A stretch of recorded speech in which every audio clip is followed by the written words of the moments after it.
Gold trusted gold buyers మీరు తాకట్టు పెట్టిన బంగారాన్ని విడిపించి ఈ రోజు ఉన్న మార్కెట్ ధరకు కొనబడును.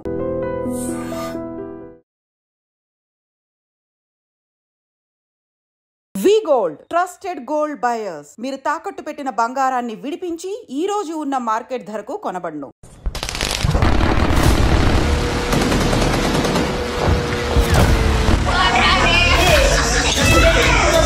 పంజాబ్లో జాబ్ చేస్తూ మొన్న అంటే 2 days బ్యాక్ జమ్మూ కాశ్మీర్ బార్డర్కి ఫైర్ చేసి చంపాడు. 15వ పర్సన్ అటాక్ చేశాడు. 14 మందిని మురళి అటాక్ చేశాడు. 14 మంది చంపినాడు. 15వ బుల్లెట్ ఎవరు లేరనుకోండి వాళ్ళకి ఒక సిగ్నల్ వస్తుందన్నమాట. ఎవరు లేరంత బ్యాక్ నుంచి నాకుండే 2 కొడుకులకి కూడా ఆర్మీలోనే పంపిస్తాను. ఆ దేశం కోసమే పోరాడతాం, దేశంతోనే ఉంటాము.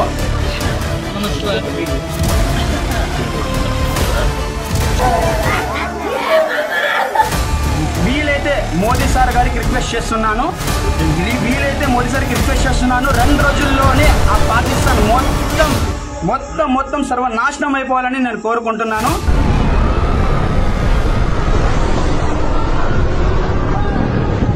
జమ్మూ కాశ్మీర్లో పాక్ ఎదురుకాల్పుల్లో తెలుగు జవాన్ మురళీ నాయక్ తన ప్రాణాలు కోల్పోవటం చాలా బాధాకరం. దేశం కోసం తన విలువైన ప్రాణాలు విడిచి వీరమరణం పొందిన ఈ జవాన్ బిగ్ సెల్యూట్ చేస్తోంది దేశం మొత్తం. ఆయన సేవలను ప్రతి ఒక్కరూ కూడా సోషల్ మీడియా వేదికగా కొనియాడుతున్నారు. అలాగే ఆ కుటుంబానికి తమ ప్రగాఢ సానుభూతి తెలియజేస్తున్నారు. ఈ వీర జవాన్ మురళీ నాయక్ మృతితో ఒక్కసారిగా సత్యసాయి జిల్లా గోరంట్ల మండలం కల్లితండాలో విషాదం నెలకొంది. అస్సాంకి జాబ్ పోస్టింగ్ ఇచ్చారనమాట. అస్సాంలో 1 year జాబ్ చేశాడు. ఆ అస్సాంలో 1 year జాబ్ చేసిన తర్వాత మళ్ళా పంజాబ్కి ట్రాన్స్ఫర్ చేశారనమాట. పంజాబ్లో జాబ్ చేస్తూ మొన్న అంటే 2 days బ్యాక్ జమ్మూ కాశ్మీర్ బార్డర్కి అక్కడ వెళ్ళాలి అని తను మాకు ఫోన్ చేసి చెప్పాడు. నిన్న కూడా మాతో బాగానే మాట్లాడాడు. తను ఒకటే ఈ ఉద్యోగం వద్దురా అన్న కూడా తను ఒకటే మాట అన్నాడు, చస్తే నేను దేశం కోసం చేస్తాను, నేను చచ్చిపోయినప్పుడు నా బాడీ మీద భారతదేశపు జెండా కప్పాలి అని ఫస్ట్ నుంచే తను ఈ మాట వాళ్ళ అమ్మ నాన్నకు చెప్పాడు. వాళ్ళ అమ్మ వాళ్ళ నాన్న ఎంత ఫోకస్ చేసినా ఈ ఉద్యోగం వద్దురా, మనకి ఏదో కూలీ నాలి చేసుకొని బతుకుందాము అని అన్నారు. మా అక్క మా మావ ఒక చిన్న బీద ఫ్యామిలీ సార్. వాళ్ళు కూలీ నాలి చేసుకునే వాళ్ళు. అలాంటి కొడుకు ఒక ఉద్యోగంలో వెళ్ళి వాళ్ళని బాగా చూసుకునే వాళ్ళు ఒక కొడుకు ఉద్యోగంలో ఉండి వాళ్ళను చూస్తూ సాక్కునేవాడు. అలాగే తను దేశం కోసం పోరాడి చనిపోయినందుకు చాలా సంతోషంగా ఆనందంగా ఉంది. కానీ ఒక చిన్న విషయము, తను ఎప్పుడు మేము మర్చిపోలేము. తను మా హృదయాల్లో ఎప్పటికీ ఉంటాడు. ఈ భారతదేశంలో ఉన్న ప్రతి ఒక్క పౌరులకి నేను చెప్తున్నాను, పాకిస్తాన్లో ఉండే ఉగ్రవాదులకి, లోఫర్ నా కొడుకులకి, నా కొడుకులకి కూడా వదులుకోకుండా వీలైతే మోదీ సార్ గారికి రిక్వెస్ట్ చేస్తున్నాను 2 రోజుల్లోనే ఆ పాకిస్తాన్ మొత్తం సర్వనాశనం అయిపోవాలని నేను కోరుకుంటున్నాను. జై హింద్, జై భారత్. నాకుండే 2 కొడుకులకి కూడా ఆర్మీలోనే పంపిస్తాను. ఆ దేశం కోసమే పోరాడతాం, దేశంతోనే ఉంటాము. పాకిస్తాన్ నా కొడుకులకి తరిమి కొట్టాలి. ఆ తల్లిదండ్రులను ఓదార్చడం ఎవరు తరం కావటం లేదు. ఒకవైపు తన కన్న కొడుకు దేశానికి సేవ చేయటం కోసం జవానుగా మారాడు. కానీ ఇప్పుడు జరిగినటువంటి కాల్పుల్లో ప్రాణాలు కోల్పోవడంతో ఆ తల్లిదండ్రులైతే మాత్రం ఒకవైపు గర్వపడుతూనే మరొక వైపు కన్న కొడుకును పోగొట్టుకున్నటువంటి బాధలు తీవ్రంగా రోధిస్తున్నటువంటి పరిస్థితి. కానీ ఇది వీర మరణం అంటూ ప్రతి ఒక్కరూ కొనియాడుతున్నారు.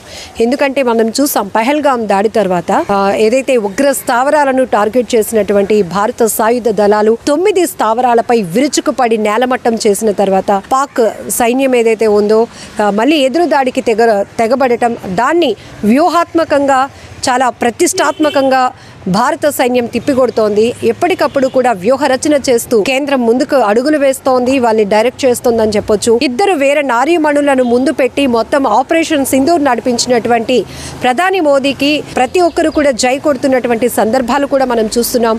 ఈ నేపథ్యంలోనే ఈరోజు జరిగినటువంటి ఎదురుకాల్పుల్లో పాక్ జరిపినటువంటి ఎదురుకాల్పుల్లో తెలుగువాడైనటువంటి జవాన్ ఎవరైతే ఉన్నారో మురళీ నాయక్ తన ప్రాణాలు కోల్పోవడం అనేది చాలా బాధాకరమైన విషయం. కానీ దేశానికి సేవ చేసిన ఇలాంటి యువకుడు జవాన్ యొక్క మృతి ఒక పర్పస్ ఏదైతే ఉందో మనం తెలుసు. సాధారణంగా సోల్జర్గా మారాలంటే ఫస్ట్ దేశం పట్ల ఉన్నటువంటి భక్తి కావచ్చు, లేకపోతే ప్రజల భద్రత కోసం మనం ప్రాణ త్యాగాలకైనా సిద్ధపడి ఉండాలన్న వాళ్ళ ప్రిపరేషన్ కావచ్చు. ఇవన్నీ కూడా ప్రతి ఒక్కరూ ఆర్మీ యూనిఫామ్ వేసుకున్న ప్రతి ఒక్కరూ కూడా ముందు ఇలాంటి ప్రాణత్యాగానికి సిద్ధపడే వెళ్తూ ఉంటారు బోర్డర్లో పనిచేయటానికి. కానీ ఇప్పుడు ఆపరేషన్ సింధూర్లో భాగంగా కొనసాగుతున్నటువంటి ఏదైతే ప్రతి దాడుల్లో భారత సైన్యం వీరోచితంగా పోరాడుతోంది.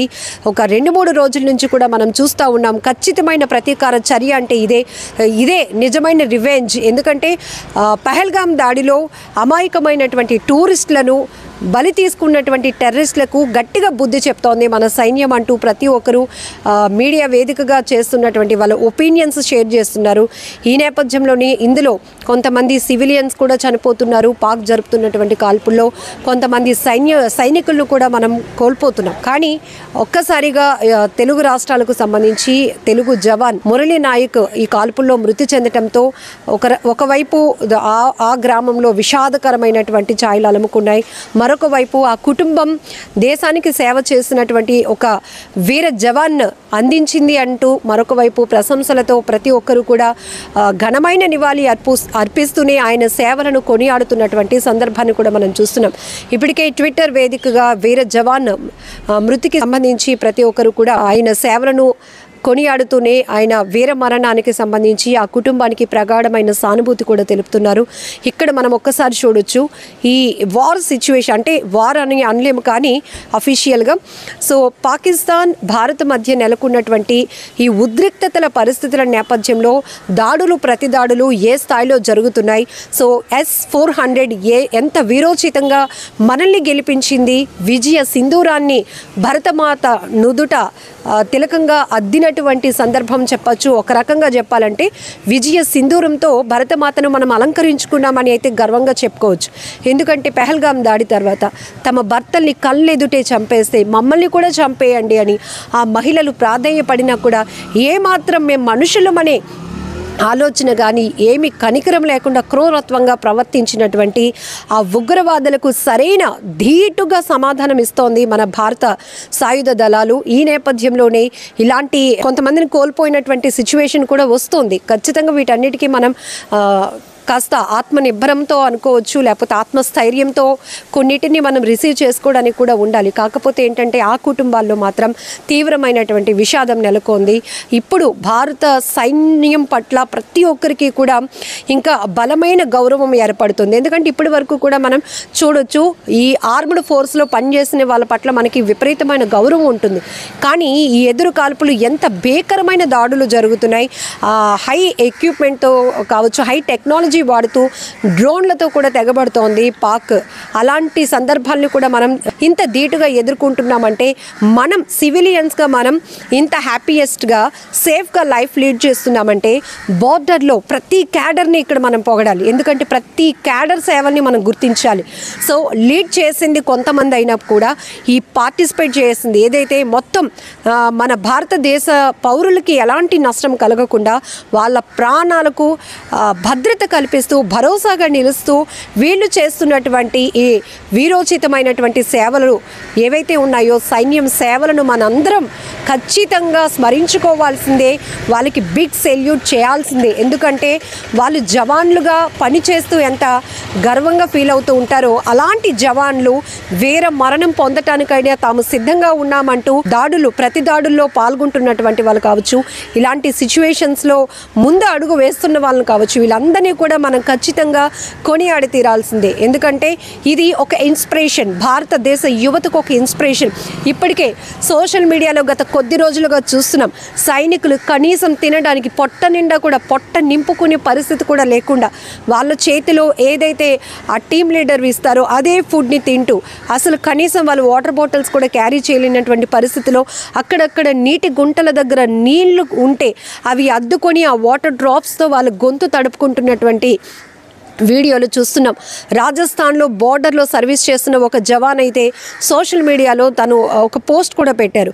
ఒక గుడ్డుని అక్కడ ఇసుకలో, ఎడారి ఇసుకలో పెట్టి దానిపైన కొంచెం ఇసుక వేసి ఉడికి పెడితే ఆ గుడ్డు మేము తిని ఇక్కడ మేము కొంత ఎనర్జీ తీసుకుంటున్నాం, ఆ ఎనర్జీని మోర్ ఎనర్జీగా అక్కడ ఎఫర్ట్ చేస్తున్నామంటూ. అంటే మనం ఇవన్నీ కూడా ఒక వీడియోలు చూస్తున్నాము, వదిలేస్తున్నామని కాకుండా దాని నుంచి మనం చాలా ఇన్స్పిరేషన్ అవ్వాలి, చాలా స్ఫూర్తి నింపుకోవాలి. ఇంత కష్టపడుతున్నారా వీళ్ళు మన కోసం అనేది మళ్ళీ ప్రతి ఒక్కరు కూడా గుర్తు చేసుకోవాల్సినటువంటి ఈ అవసరం కూడా చాలా ఉందని చెప్పొచ్చు. సో ఇప్పుడు సత్యసాయి జిల్లాలో అయితే వీర జవాన్ మృతి వల్ల అక్కడ విషాద ఛాయలు అలముకున్నాయి. పూర్తి స్థాయిలో భారత ప్రభుత్వం అతనికి హానర్ చేయబోతోంది.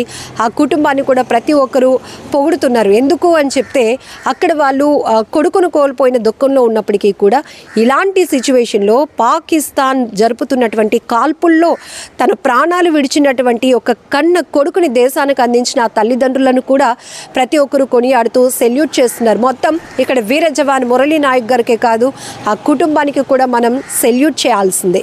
తను జమ్మూ కాశ్మీర్ బార్డర్లో ఉద్యోగం చేస్తున్నాడు.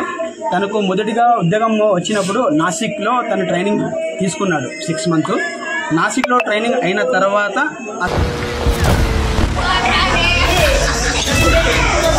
పంజాబ్లో జాబ్ చేస్తూ మొన్న అంటే 2 days బ్యాక్ జమ్మూ కాశ్మీర్ బార్డర్కి ఫైర్ చేసి చంపాడు. 15వ పర్సన్ అటాక్ చేశాడు. 14 మందిని మురళి అటాక్ చేశాడు. 14 మంది చంపున్నాడు. 14 మంది 15వ బుల్లెట్ ఎవరు లేరనుకోని వాళ్ళకి ఒక సిగ్నల్ వస్తుందన్నమాట. ఇక్కడ ఎవరు లేరంత బ్యాక్ నుంచి నాకుండే 2 కొడుకులకి కూడా ఆర్మీలోనే పంపిస్తాను. ఆ దేశం కోసమే పోరాడతాం, దేశంతోనే ఉంటాము.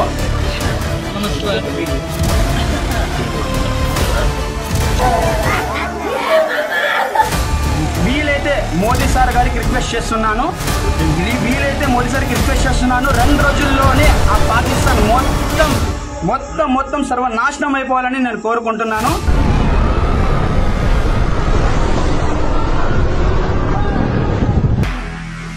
నిజంగా ప్రస్తుతం ఉన్నటువంటి సమాజం దేనికి ప్రయారిటీ ఇస్తుంది? ఆర్థిక సంబంధాల చుట్టూ మాత్రమే తిరుగుతోంది. మళ్ళీ ఎన్నికలంగానే చాలా విరక్తి కలుగుతాం. మంచి అనిపిస్తుంది కదా, లేడీస్ కూడా ఛాలెంజింగ్ జాబ్స్ చేసినప్పుడు చాలా బాగుంటది. ట్రాఫిక్ అసిస్టెంట్స్ గా నియమించిన ట్రాన్స్జెండర్స్ అందరితో సాల్యూట్ చేయించుకుంటున్నారు. ఫుడ్ డెలివరీ ఇవ్వటానికి వెళ్ళినటువంటి డెలివరీ బాయ్ అనిల్ పై కళ్ళ ముందు